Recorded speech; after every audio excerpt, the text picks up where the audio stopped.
আজকের গুরুত্বপূর্ণ আঞ্চলিক সংবাদে সবাইকে জানাই স্বাগত। আজ 9 ফেব্রুয়ারি রবিবার। আজকের সন্ধ্যার বিশেষ বিশেষ খবর হলো দিল্লির ফলাফলে সতর্ক বিরোধী, 26-এর আগে ঐক্যের ডাক, অনৈক্যকেই দায়ী করছেন আসামের বিরোধী নেতারা। গার্হস্থ্য হিংসার মামলায় অহেতুক শ্বশুরবাড়ির লোকেদের জড়ানো যাবে না, পর্যবেক্ষণ সুপ্রিম কোর্টের।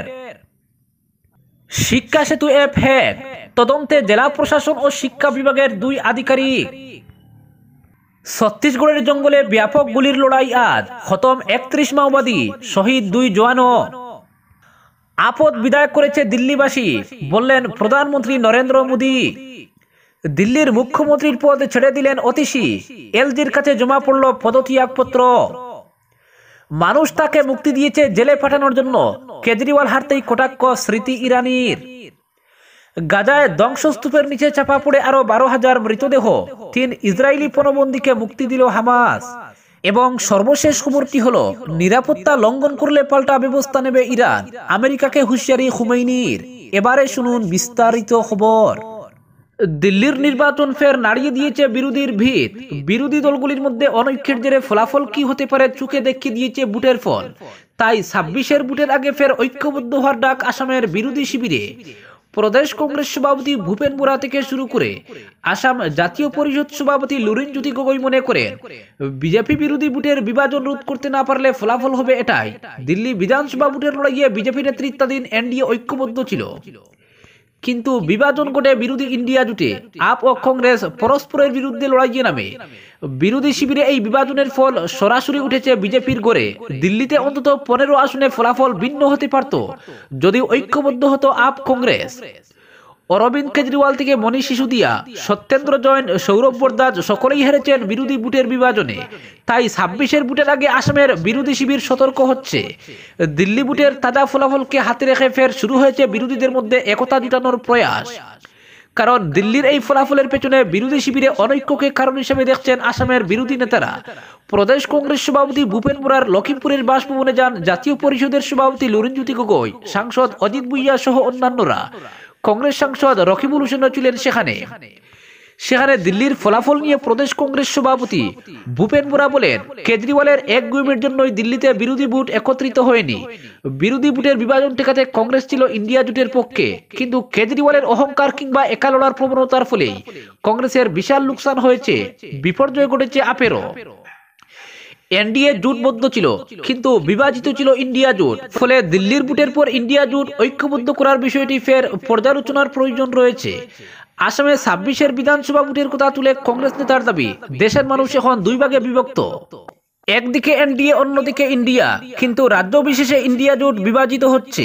26-এর বুটের আগে আসামে সেটা হতে দেব না। বিজেপি বিরোধী সব দল, ব্যক্তি, সংগঠনকে একত্রিত করার প্রয়াস নেব আমরা। একই কথা বলেছেন আসাম জাতীয় পরিষদের সভাপতি লুরিনজ্যোতি গগৈও। তার দাবি, বিরোধীর বুট যেখানেই বিভাজিত হয়েছে সেখানেই লাভ হয়েছে শাসক দলের। দিল্লিতেও একই হয়েছে, আপ কংগ্রেসের প্রতিযোগিতায় লাভ হয়েছে বিজেপির। 26-এর বুটের আগে বিরোধী ঐক্যের ডাক দিয়ে লুরিন বলেন, দিল্লির বুট থেকে শিক্ষা নিয়ে সব বিরোধী শক্তিকে একত্রিত হতে হবে। দেশের জনগণ বিজেপির বিরুদ্ধে ভোট দিতে চান, ফলে বিরোধীদেরও দায়িত্ব নিতে হবে। মানুষ চান, কিন্তু বিরোধীরা সেটা পালন করতে না পারলে এটাই হবে ফলাফল। তাই 26-এর বুটের আগে একত্রিত হতে হবে বিরোধী শিবিরকে। পঞ্চায়েত বুট থেকে শুরু করতে হবে সেই প্রক্রিয়া, কারণ 26-এর বুটের যাত্রা শুরু হবে সেখান থেকে। ঐক্যবদ্ধভাবে লড়াই করলে তবেই জয়ের আশা তৈরি হবে। অপরদিকে শিক্ষা সেতু অ্যাপ হ্যাক করে চরম বেকায়দায় পড়লেন নিম্ন প্রাথমিক স্কুলের জনৈক সহকারী শিক্ষক। অ্যাপ হ্যাক করে লঙ্কায় বসে রামকৃষ্ণনগর শিক্ষাখণ্ডের স্কুলে উপস্থিতি। সংবাদ মাধ্যমের খবরের প্রভাবে নড়ে চড়ে বসল রাজ্যের শিক্ষা বিভাগ। জানা গেছে, সমগ্র শিক্ষার মিশন ডিরেক্টর ডক্টর ওম প্রকাশ এ নিয়ে শ্রীভূমি জেলার শিক্ষা আধিকারিকের কাছ থেকে জবাব তলব করেছেন। শনিবার সরকারি ছুটির দিন থাকা সত্ত্বেও জেলার অ্যাসিস্ট্যান্ট কমিশনার প্রিয়াঙ্কা নাম ও স্কুল সমূহের পরিদর্শক তথা জেলা প্রাথমিক শিক্ষা আধিকারিক নীলমজ্যোতি দাস পৃথকভাবে জেলা সদর থেকে ছুটে আসেন কেকড়াগুল পার্ট 2 আপগ্রেডেড এলপি স্কুলে। তারা 3 ঘন্টা সময় ধরে সেই স্কুলে বসে আলাদা আলাদাভাবে জেলা প্রশাসন ও শিক্ষা বিভাগের স্তরে তদন্ত চালান। এদিন অ্যাসিস্ট্যান্ট কমিশনার প্রিয়াঙ্কা নামের তদন্ত প্রক্রিয়া শেষ হতে না হতেই স্কুলে উপস্থিত হন জেলার প্রাথমিক শিক্ষা আধিকারিক নীলমজ্যোতি দাস। উভয় আধিকারিক স্কুলের হাজিরা খাতা ও শিক্ষা সেতু অ্যাপে দেওয়া শিক্ষকদের উপস্থিতির সামঞ্জস্য খতিয়ে দেখার পাশাপাশি 2 ঘন্টা ধরে অভিযুক্ত সহকারী শিক্ষক শঙ্কু দাসকে টানা জিজ্ঞাসাবাদ করেন। জানা গেছে, সহকারী শিক্ষক শঙ্কু দাস শিক্ষা আধিকারিকদের সম্মুখে স্বীকার করেন যে তিনি 3 দিনের ক্যাজুয়াল লিভ নিয়ে বাড়িতে গিয়েছিলেন, কিন্তু অসুবিধার সম্মুখীন হয়ে আরো কয়েকদিন কাটিয়ে আসতে বাধ্য হন। সেই কদিন তিনি সশরীরে স্কুলে উপস্থিত না হলেও বাড়ি থেকে শিক্ষা সূচি অ্যাপে উপস্থিতি পঞ্জীয়ন করে নিয়েছেন। সহকারী শিক্ষক শঙ্কু দাসের স্বীকারোক্তির পর চোখ কপালে উঠে তদন্তে আসা আধিকারিকদের। শিক্ষক শঙ্কু দাস কিভাবে শিক্ষা সূচি অ্যাপ হ্যাক করে অন্যত্র থেকে স্কুলে উপস্থিতি পঞ্জীয়ন করেছেন তা প্রদর্শন করতে বলা হলে তিনি তাও করে দেখান। সেই সঙ্গে তার বয়ান লিপিবদ্ধ করার পাশাপাশি বয়ানের ভিডিও ধারণ করেন তারা। তারই মধ্যে জেলার শিক্ষা বিভাগের দায়িত্বে থাকা অতিরিক্ত জেলা কমিশনার মিনার্বা দেবী ভিডিও কলের মাধ্যমে অভিযুক্ত শিক্ষক শঙ্কু দাস সহ সংশ্লিষ্ট স্কুলের প্রধান শিক্ষিকা জয়ন্তী কুহারকে জিজ্ঞাসাবাদ চালান। সেই সঙ্গে সোমবার অভিযুক্ত শিক্ষক শঙ্কু দাসকে জেলা সদরে তলব করে গেছেন 2 আধিকারিক। উল্লেখ্য, ফাঁকিবাজ শিক্ষকদের শায়েস্তা করতে শিক্ষা সূচি অ্যাপ প্রণয়ন করে ফিঙ্গারপ্রিন্ট ও ফেস লকের মতো বায়োমেট্রিক সিস্টেমে প্রতিদিন স্কুলে নিজ নিজ উপস্থিতি পঞ্জীয়ন করা বাধ্যতামূলক করেছে রাজ্যের শিক্ষা বিভাগ। কিন্তু একাংশ ফাঁকিবাজ শিক্ষক সেই অ্যাপ হ্যাক করে স্কুলের লোকেশনে না গিয়ে বাড়িতে বসেই যথারীতি নিজ নিজ উপস্থিতি পঞ্জীয়ন করে আসছেন বলে অভিযোগ। তার মধ্যে নেতা মন্ত্রীর পেছনে ঘুরে বেড়ানো এবং রাজনীতিতে জড়িত থাকা শিক্ষকদের সংখ্যাই নাকি বেশি। তবে সম্প্রতি স্কুল ফাঁকি দেওয়ার প্রবণতা সংক্রামক ব্যাধির মতো ওই নেতা শিক্ষকদের কাছ থেকে একাংশ সাধারণ শিক্ষকের মধ্যেও ছড়িয়ে পড়ছে, যার উদাহরণ হলেন কেকড়াগুল পার্ট 2 আপগ্রেডেড এলপি স্কুলের সহকারী শিক্ষক শঙ্কু দাস। অপরদিকে গার্হস্থ্য হিংসার মামলায় অহেতুক শ্বশুরবাড়ির লোকেদের জড়ানো যাবে না। তেলেঙ্গানার একটি গার্হস্থ্য হিংসা মামলার শুনানিতে এমনই পর্যবেক্ষণ সুপ্রিম কোর্টের। একই সঙ্গে এ ধরনের মামলায় আইনের অপব্যবহার নিয়ে আদালতগুলিকে সতর্ক করেছে শীর্ষ আদালত। সুনির্দিষ্ট অভিযোগ ছড়ায় এই মামলায় পরিবারের অন্যান্য সদস্যদের জড়িত করা নিয়ে উদ্বেগ প্রকাশ করে সতর্কতা অবলম্বনের প্রয়োজনীয়তার উপর জোর দিয়েছে শীর্ষ আদালত। বিচারপতি বিবি নাগারত্না এবং এন কুরিশ্বর সিংয়ের বেঞ্চ জানিয়েছে, স্পষ্ট এবং সুনির্দিষ্ট অভিযোগ ছড়া পরিবারের সদস্যদের মামলায় জড়িয়ে ফৌজদারি প্রক্রিয়ার অপব্যবহার করা উচিত নয়। মামলার বয়ান অনুযায়ী নির্যাতনের অভিযোগে এক গৃহবধূ শুধু শ্বশুরবাড়ির লোকেদের বিরুদ্ধেই নয়, তার স্বামীর মাসি এবং তার ছেলের বিরুদ্ধে মামলা দায়ের করেছিলেন। এর আগে তেলেঙ্গানা হাইকোর্ট পরিবারের সদস্যদের বিরুদ্ধে মামলা বাতিল করতে অস্বীকার করে পরে তারা সুপ্রিম কোর্টের দ্বারস্থ হন। সুপ্রিম কোর্ট হাইকোর্টের রায় খারিজ করে দিয়েছে।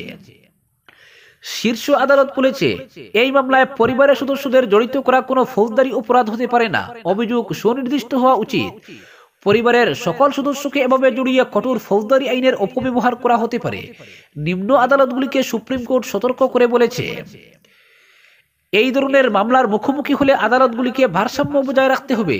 এই ধরনের মামলা মোকাবিলা করার সময় আদালতগুলিকে সতর্কতা অবলম্বন করতে হবে।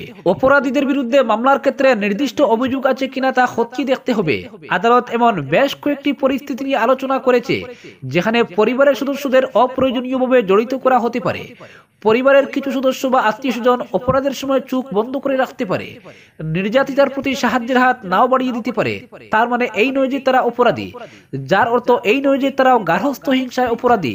আদালত হাইকোর্টের রায় খারিজ করে দিয়েছে। অপরদিকে মাওবাদী দমনে বড় সাফল্য, 31 জন মাওবাদী নেতাকে খতম করল যৌথ বাহিনী। তবে দুপক্ষের গোলাগুলিতে বাহিনীর 2 জওয়ান শহীদ হয়েছেন বলে জানা যাচ্ছে। শুধু তাই নয়, আহত আরো 2 জওয়ান। গুরুতর আহত অবস্থায় ওই 2 জওয়ানকে স্থানীয় একটি হাসপাতালে ভর্তি করা হয়েছে বলে জানা গিয়েছে। আজ রবিবার সকাল থেকে ছত্তিশগড়ের বিজাপুরে মাওবাদীদের সঙ্গে শুরু হয় এই এনকাউন্টার। ঘটনার পরে গোটা এলাকা ঘিরে ফেলা হয়েছে, শুরু হয়েছে তল্লাশি অভিযান। গত কয়েক সপ্তাহ আগে বিজাপুরেই যৌথ বাহিনীর সঙ্গে এনকাউন্টার শুরু হয় মাওবাদীদের, আর তাতে 8 জন মাওবাদীর মৃত্যু হয়। আর সেই রেশ কাটতে না কাটতেই ফের গুলির লড়াই ছত্তিশগড়ে। ঘটনাকে কেন্দ্র করে তীব্র চাঞ্চল্য তৈরি হয়েছে। পুলিশের এক আধিকারিক জানিয়েছেন, মাওবাদী বিরোধী অভিযান চলছে। আর সেই অভিযান আজ রবিবার সকাল থেকে শুরু হয়। ইন্দ্রাবতী জাতীয় উদ্যান এলাকার জঙ্গলে অভিযান চলাকালীন হঠাৎ করে বাহিনীকে লক্ষ্য করে গুলি চলে, পাল্টা জবাব দেয় বাহিনীও। দুপক্ষের মধ্যে কয়েক ঘন্টা ধরে চলে এনকাউন্টার, আর তাতেই এখনো পর্যন্ত 31 জন মাওবাদীকে নিকেশ করেছে বাহিনী। আর এই তালিকায় একাধিক মাথা থাকতে পারে বলে মনে করা হচ্ছে। এখনো পর্যন্ত কারোর নাম অবশ্য বাহিনীর তরফে সামনে আনা হয়নি। অন্যদিকে পাল্টা গুলিতে বাহিনীর 2 জওয়ান শহীদ হয়েছেন, আরো 2 জন আহত হয়েছেন বলে জানা যাচ্ছে। ঘটনার পরেই গোটা এলাকা ঘিরে ফেলা হয়েছে। জঙ্গলে আরো মাওবাদী লুকিয়ে আছে কিনা তা নিশ্চিত হতেই জঙ্গলের মধ্যে তল্লাশি চালানো হচ্ছে, আকাশপথে চালানো হচ্ছে নজরদারি, গোটা এলাকা ঘিরে ফেলা হয়েছে। শীর্ষ পুলিশ আধিকারিক জানিয়েছেন, মাওবাদীদের বিরুদ্ধে অভিযান চলছে, আগামী দিনে আরো প্রত্যাঘাত করা হবে বলে হুঁশিয়ারি দেওয়া হয়েছে।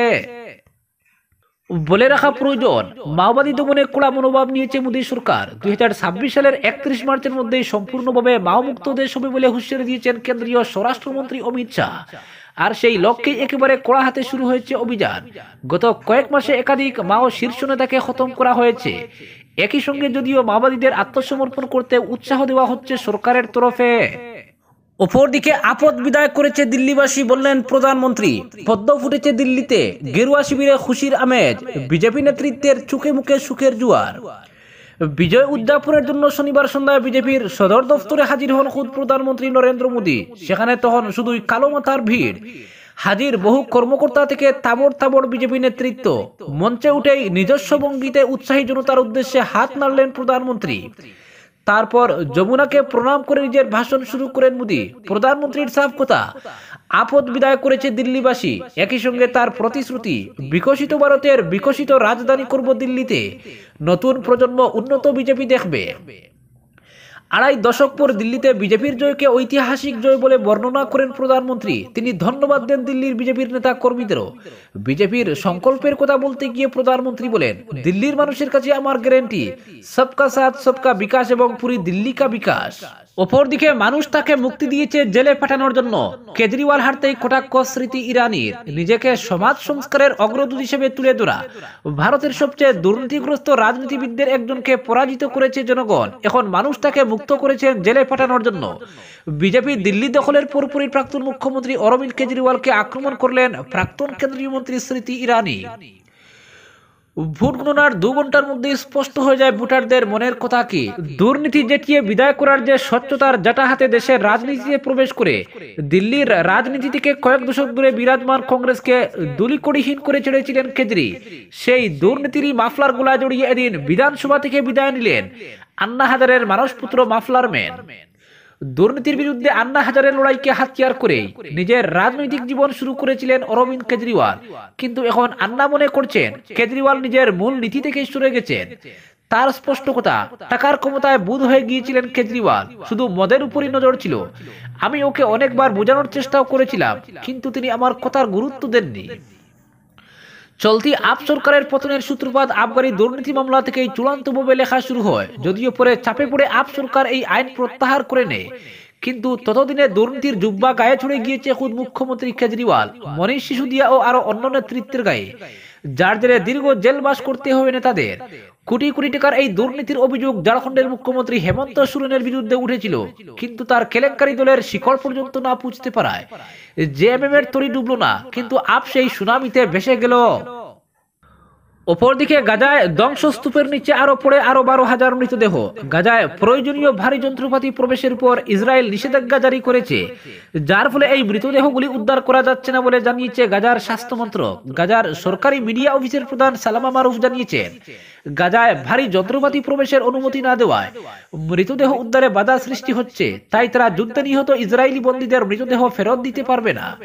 এদিকে 3 ইসরায়েলি পণবন্দীকে মুক্তি দিয়েছে ফিলিস্তিনের স্বাধীনতাকামী সংগঠন হামাস। গাজার স্বাস্থ্য মন্ত্রক গত এক বিবৃতিতে জানিয়েছে, গত 48 ঘন্টায় মোট 26 জন নিহত হয়েছেন। নতুন করে 4 জন নিহত, 22 মৃতদেহ উদ্ধার এবং 5 জন আহত ব্যক্তি হাসপাতালে ভর্তি হয়েছেন। এতে আরো বলা হয়েছে, ইসরায়েলি হামলায় নিহতের মোট সংখ্যার সঙ্গে আরো 572 জন নিহত যোগ হয়েছে, যা বিচার বিভাগীয় কমিটির প্রতিবেদন এবং নিখোঁজ ব্যক্তিদের ফাইল পর্যালোচনা করে যাচাই করার পর প্রমাণিত হয়েছে। এ নিয়ে 7 অক্টোবর থেকে ইসরায়েলি হামলায় নিহতের নিশ্চিত সংখ্যা কমপক্ষে 48,181 জনে দাঁড়িয়েছে। আহত হয়েছে আরো 1,11,638। এদিকে যুদ্ধবিরতি চুক্তির অংশ হিসেবে গাজার মধ্যাঞ্চলের দেইর আল বালাহ থেকে আরো 3 পণবন্দীকে মুক্তি দিল হামাস। শনিবার হামাস যাদের মুক্তি দিয়েছে তারা হলেন 52 বছরের এলিশা রাবি, 34 বছরের অর লেবি এবং 56 বছরের ওহাদ বেন এমি। রেড ক্রসের আন্তর্জাতিক কমিটির সদস্যরা তাদের 3 জনকে ইসরায়েলি সেনাদের কাছে সমঝে দিয়েছে। অপরদিকে আমেরিকা ইরানের নিরাপত্তা লঙ্ঘন করলে তাদের বিরুদ্ধে পাল্টা ব্যবস্থা নেওয়া হবে। ইরানের সর্বোচ্চ নেতা আয়াতুল্লাহ আলী খোমেনি এভাবেই আমেরিকাকে হুঁশিয়ারি দিলেন। তিনি বলেন, আমেরিকা আমাদের হুমকি দিলে আমরাও তাদের হুমকি দেব।